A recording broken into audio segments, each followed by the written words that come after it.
Il existe un moment, silencieux et profond, où la vie vous appelle à vous réveiller. Et peut-être que ce moment est maintenant. Peu importe votre âge, votre histoire, ou ce que l'on vous a dit que vous deviez être, il existe un appel en vous, et il ne se manifeste pas comme un cri mais comme un malaise. Quelque chose a changé, quelque chose ne s'ajuste plus. Et c'est précisément dans cet inconfort que réside la plus grande récompense de votre vie, la véritable chance de retrouver qui vous êtes vraiment. Dans cette vidéo, vous allez découvrir pourquoi tout ce que vous avez vécu jusqu'ici n'était que le début, et comment transformer la douleur, la stagnation et la peur en clarté, en sens et en abondance. Mais attention, ne continuez que si vous êtes prêt à vous reconnaître au-delà des masques. Car ce que vous allez entendre maintenant peut tout changer. Il y a des instants dans la vie qui ne font aucun bruit. Ils n'arrivent ni avec des feux d'artifice, ni avec des signes grandioses. Et pourtant, ils ont le pouvoir de tout transformer. Bien souvent, ils surviennent face au miroir, lorsque le reflet renvoie bien plus qu'un visage marqué par le temps ou des yeux fatigués. C'est quelque chose de plus subtil et en même temps de profondément troublant. Une étrange sensation de regarder quelqu'un que vous avez été, mais que vous n'êtes plus, comme si, sans vous en rendre compte, quelque chose en vous s'était déplacé. Ce qui semblait autrefois solide devient incertain.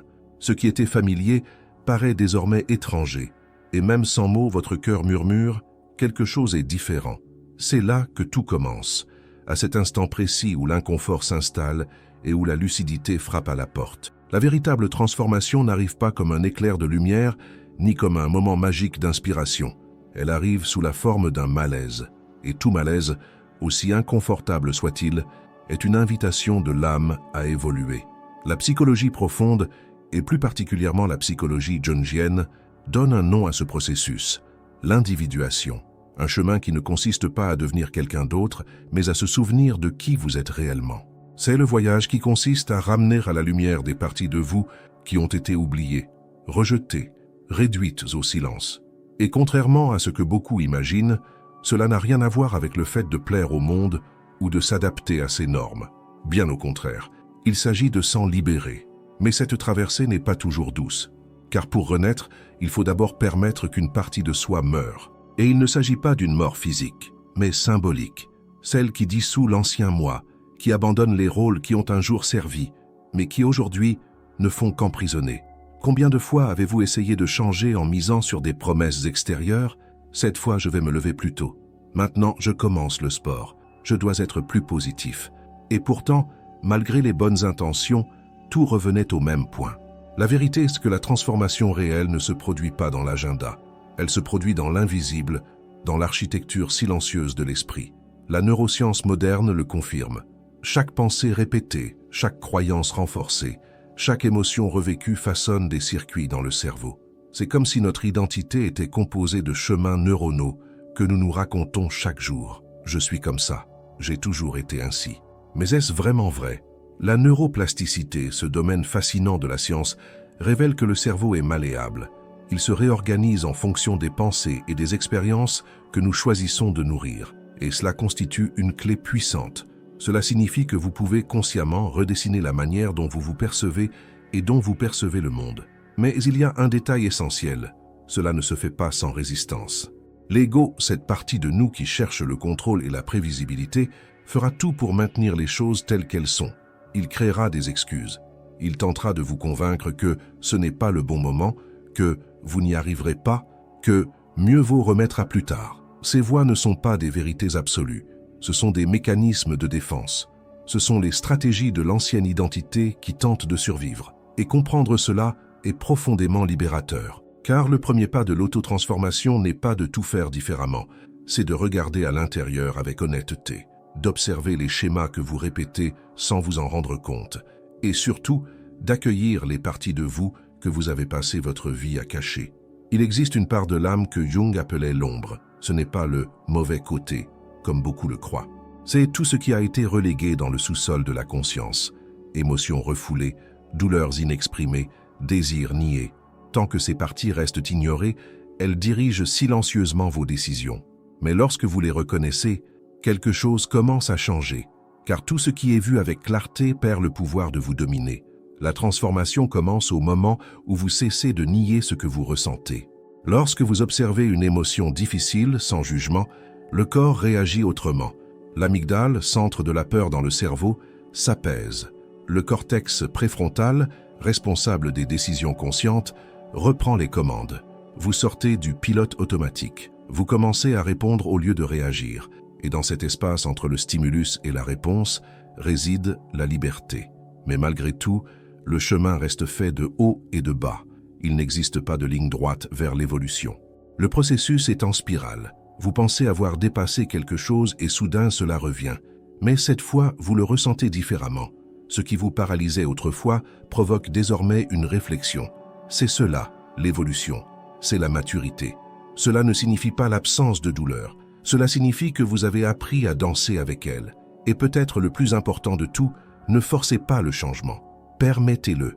Car lorsque vous vous observez avec compassion, au lieu de vous punir pour avoir répété d'anciens schémas, le cerveau comprend qu'il est en sécurité. Et la sécurité est le terreau fertile de toute transformation véritable. Ce n'est pas la punition qui transforme, c'est l'accueil. La culpabilité fige, la compassion met en mouvement. Et oui, il est normal de ressentir de la peur, de la confusion, voire de la tristesse. Car changer, c'est laisser derrière soi une partie de ce que l'on croyait être. Mais croyez-le, ce qui vient ensuite est bien plus grand. Ce qui renaît est plus simple, plus humain, plus authentique. C'est un nouveau vous, non idéalisé, mais réel. Un vous qui n'a plus besoin de masque, qui ne se sent plus inférieur parce qu'il est imparfait, qui ne cherche plus à s'adapter, mais choisit de s'exprimer. C'est là que la spiritualité rejoint la science. Car ce que nous appelons autotransformation est en réalité une alchimie intérieure, le plomb des douleurs passées se raffinant en or de conscience. Et au fond, tout ce que ce processus demande, c'est la présence. Une présence qui ne juge pas, qui ne se précipite pas, qui observe simplement.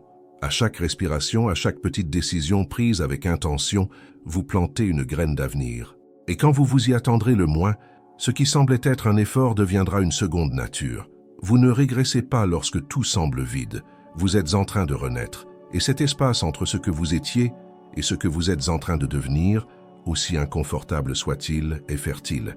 C'est là que naît le nouveau. Et le nouveau commence toujours dans le silence. Et lorsque vous comprenez que le silence n'est pas une absence, mais une présence pure, quelque chose commence à se réorganiser en vous. Les voix qui criaient, exigeaient et jugeaient perdent peu à peu de leur force. Le bruit extérieur existe encore, mais il ne vous emporte plus, car vous avez commencé à créer un centre, un lieu intérieur qui observe, qui choisit, qui n'a plus besoin de réagir de manière impulsive. Ce centre est comme un cœur calme au milieu de la tempête. C'est lui qui vous permet d'agir avec clarté, même lorsque tout semble confus. Le chemin de l'autotransformation ne consiste pas à changer le monde extérieur. Il consiste à devenir quelqu'un qui regarde ce monde avec des yeux nouveaux. Et lorsque vous changez de regard, le monde change avec vous. Cela peut sembler mystique, mais c'est de la pure neuroscience. Car la manière dont nous interprétons les événements détermine ce que nous ressentons, les décisions que nous prenons et les actions que nous posons. C'est pour cette raison que des personnes placées dans une même situation obtiennent des résultats si différents. Ce qui change, ce n'est pas le problème, c'est le niveau de conscience de celui qui y fait face. Et si vous êtes arrivé jusqu'ici, c'est que vous êtes prêt à rompre avec les anciens scénarios, prêt à lâcher le besoin de tout contrôler, prêt à faire confiance au processus.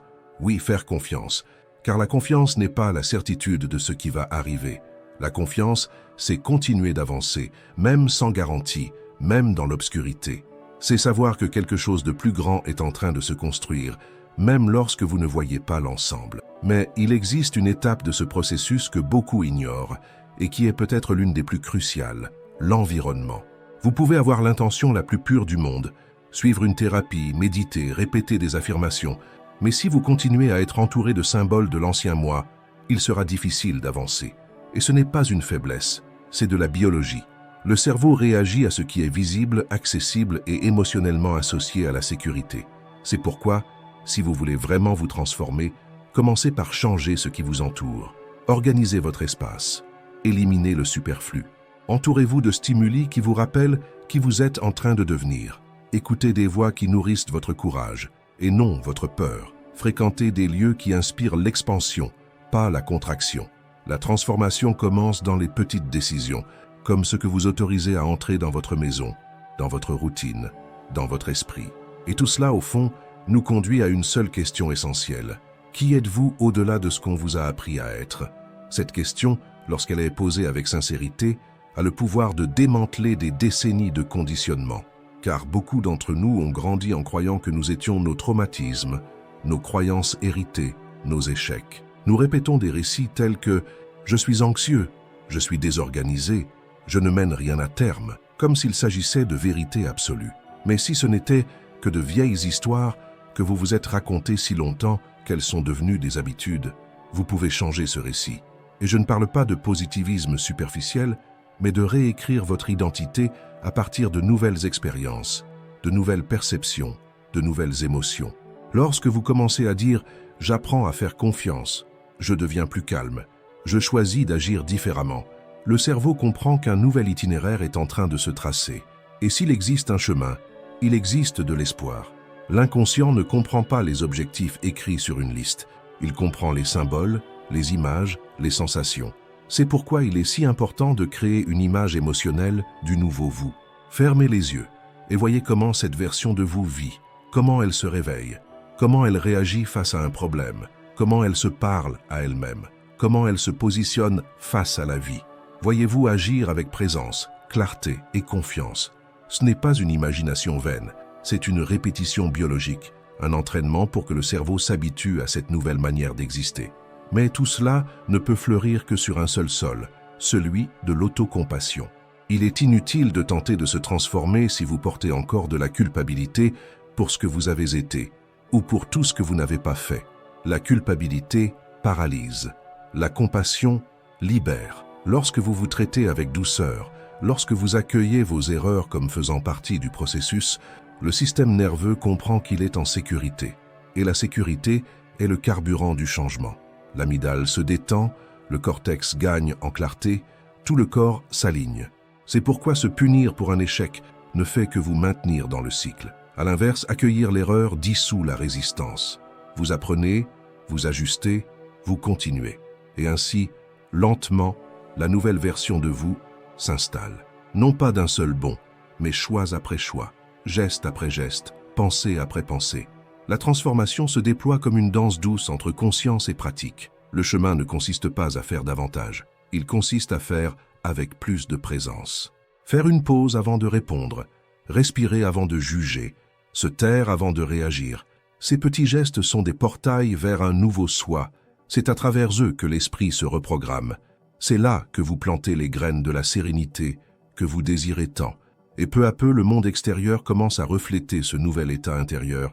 Les personnes qui vous déstabilisaient autrefois perdent leur pouvoir. Les situations qui vous emprisonnaient deviennent désormais des enseignements. La réalité cesse d'être une ennemie et devient un miroir. Tout ce qui vous blesse révèle ce qu'il reste à intégrer. Tout ce qui vous inspire montre ce qui est prêt à émerger.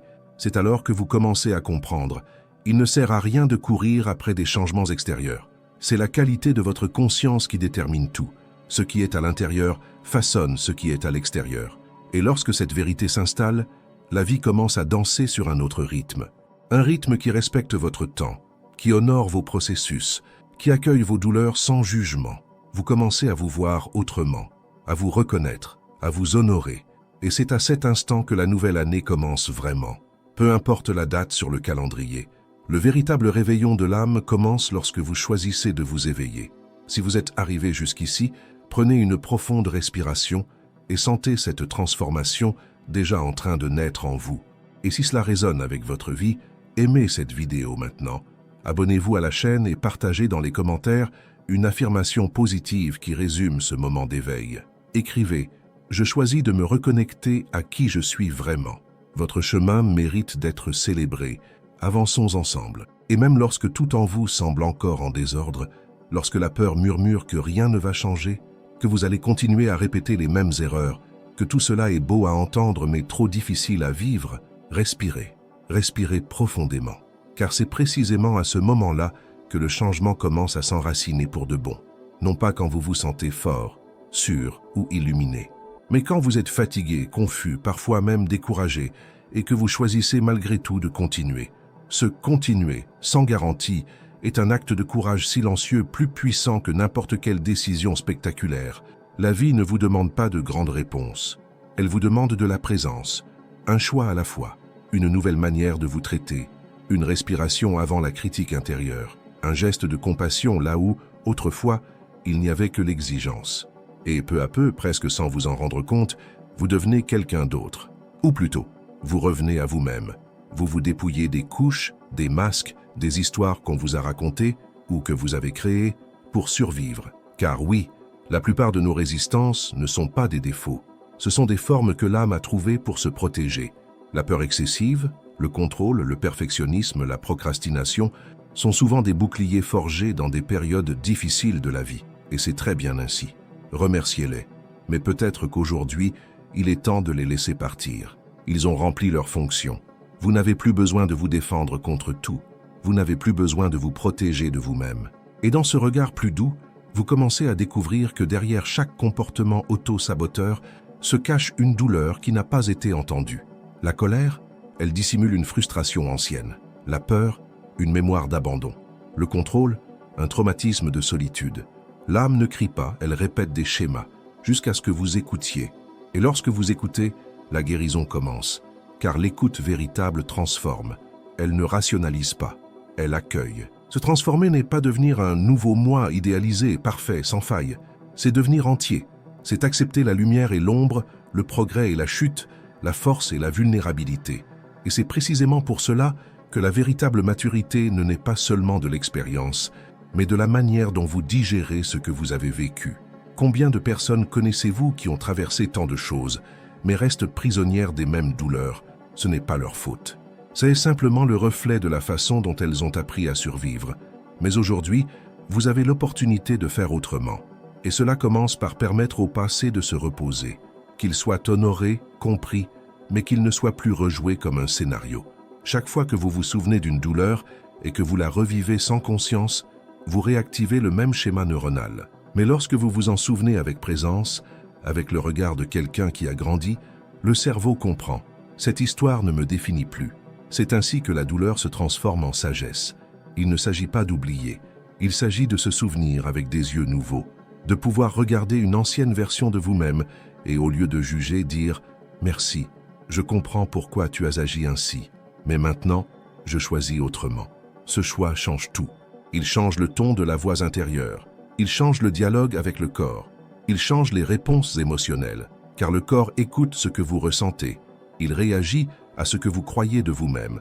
Ce n'est donc pas un hasard si tant de symptômes physiques disparaissent lorsque quelqu'un commence à se transformer intérieurement. Ce n'est pas un miracle, c'est de la biologie en harmonie avec la conscience. L'estomac se détend, le cœur ralentit, la respiration s'ouvre. Le système nerveux, autrefois en état d'alerte constant, trouve le repos. Non pas parce que le monde extérieur a changé, mais parce que vous avez changé votre manière d'y être. C'est ce que Jung appelait l'alignement entre l'ego et le soi. L'ego est nécessaire, c'est lui qui nous organise, qui nous donne une identité, qui gère la vie concrète. Mais lorsque l'ego tente de tout contrôler, il se coupe de l'âme. Le soi, en revanche, est la totalité, l'essence. Ce point intérieur qui n'est pas blessé, qui n'est pas en lutte, qui n'a rien à prouver. Lorsque l'ego se rend au soi, la vie entre en synchronicité. Les coïncidences se multiplient, les réponses apparaissent, les opportunités s'alignent et vous sentez que l'effort cède la place au flux. Mais ce flux n'est pas de la passivité, c'est une présence active, une écoute fine de la vie. C'est lorsque vous cessez de courir après et que vous commencez à marcher avec. Car désormais, il n'y a plus d'urgence à arriver. Il y a un abandon au chemin. Chaque pas prend du sens, même les faux pas, même les pauses, car tout enseigne, tout contribue. Et la plus belle chose dans tout cela, c'est de réaliser que vous n'avez besoin de rien d'extérieur pour commencer. Rien. Ni un cours, ni un voyage, ni un grand bouleversement. Tout commence à l'instant où vous décidez de vous écouter réellement. Le changement s'initie lorsque vous dites, même en silence, « Je suis là pour moi » et que vous restez, même sans résultats immédiats, même lorsque tout semble identique, même lorsque la peur tente de vous ramener en arrière. Car il y a quelque chose de sacré dans cette capacité à rester. C'est là que le nouveau prend racine. C'est là que l'ancien commence à se dissoudre, non pas dans le bruit, mais dans la douceur. Avec cette certitude silencieuse que quelque chose est déjà en train de changer. Et c'est le cas, à chaque pensée plus consciente, à chaque geste plus présent, à chaque choix plus aligné avec ce que vous choisissez réellement d'être. Et alors, le temps change. Pas le temps de l'horloge, mais le temps intérieur. Ce qui était autrefois urgence devient rythme. Ce qui était précipitation devient présence. Vous commencez à sentir que vous pouvez faire confiance à la vie. Et plus encore, que vous pouvez vous faire confiance à vous-même. Non pas parce que vous avez désormais toutes les réponses, mais parce que vous avez appris à avancer même sans elles. C'est cela, la liberté. La liberté d'être qui l'on est, même face à l'incertitude. Et à ce stade, le futur cesse d'être un lieu menaçant. Il devient un espace de possibilités. Vous n'avez plus besoin de vous accrocher au contrôle. Car vous savez que, quoi qu'il arrive, vous aurez suffisamment de présence pour traverser. Et si vous tombez, vous vous relèverez. Et si cela fait mal, vous respirerez. Et si vous perdez le cap, vous ferez silence jusqu'à entendre à nouveau la voix de l'âme. C'est là le pouvoir de l'auto-transformation. Il ne s'agit pas de devenir quelqu'un d'autre, il s'agit de rentrer chez soi, à l'intérieur, dans ce lieu où tout a du sens, même lorsque tout n'est pas encore clair. Et dans cet espace, vous n'avez plus besoin de vous justifier, de vous cacher, de vous défendre. Vous êtes simplement. Et cela suffit. Et lorsque vous comprenez enfin que le simple fait d'être suffit, sans avoir à prouver quoi que ce soit à qui que ce soit, c'est comme si une clé tournait en vous.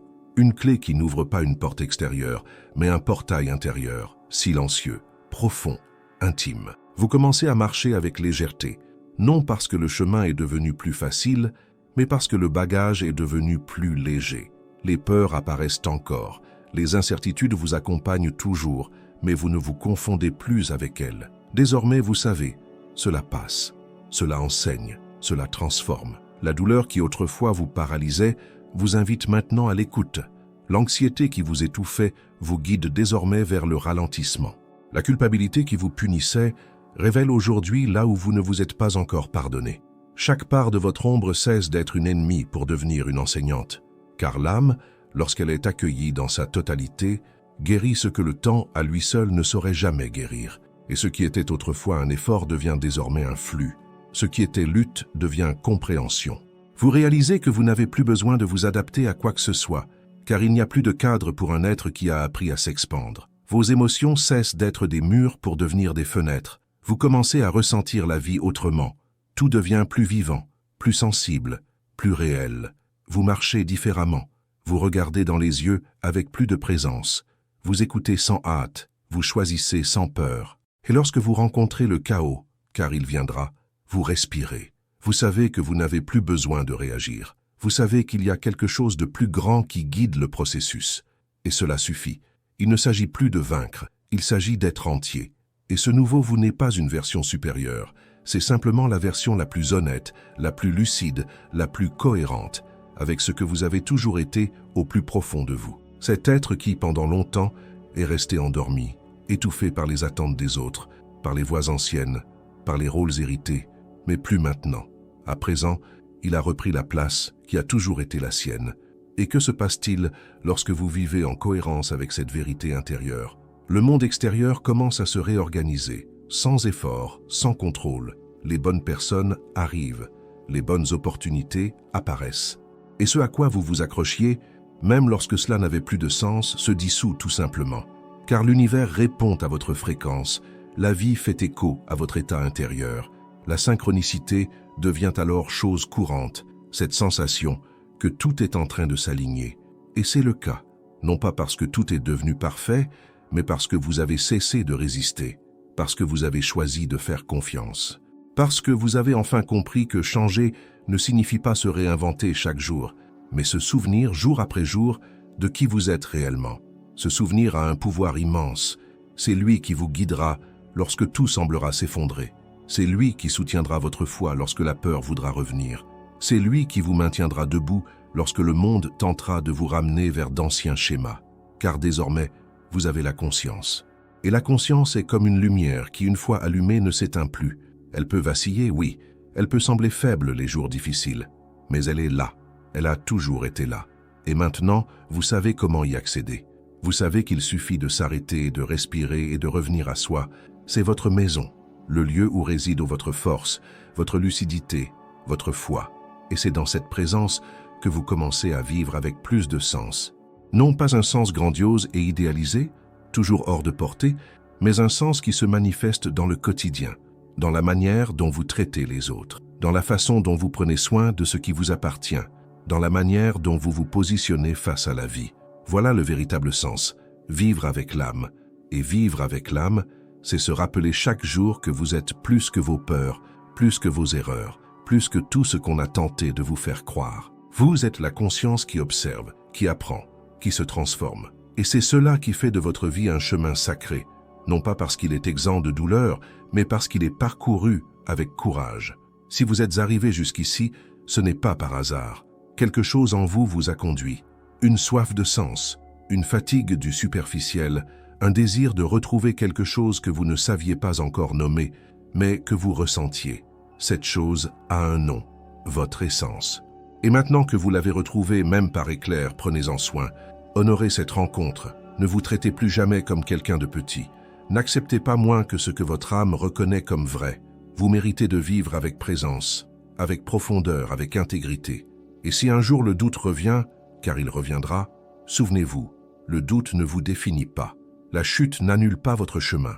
Le silence n'est pas une absence. L'attente aussi est sacrée. Continuez.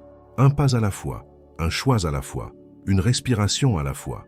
Car au final, il ne s'agit pas d'arriver quelque part, mais de vivre chaque pas du chemin avec conscience.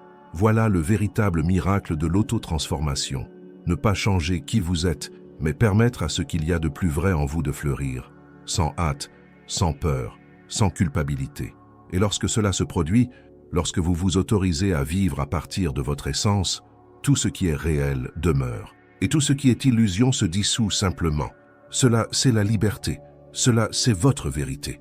Cela, c'est vous, enfin chez vous.